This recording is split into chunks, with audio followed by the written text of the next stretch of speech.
pemuka agama yang berkiprah sehingga Dia tujuan untuk kepentingan agama berjalan. orang beragama. Orang beragama.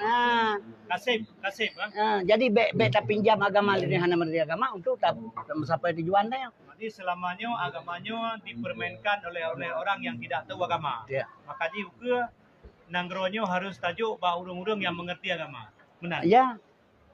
Setidak-tidak aja tempuh kembali kepada benar apa? Dua orangnya harus kerjasama. Mesti hansip syarat, misalnya sebagai bunuh, kan hansip syarat atau hansip parlemen, orang beragama masuk ke orang lain kan ada kerjasama dengan ulama karena apa kan? Karena bunuh terpegah Islamnya sebagai jalan untuk mencapai tujuan, tapi baik seperalat Islam sebagai tujuan, ya mbak.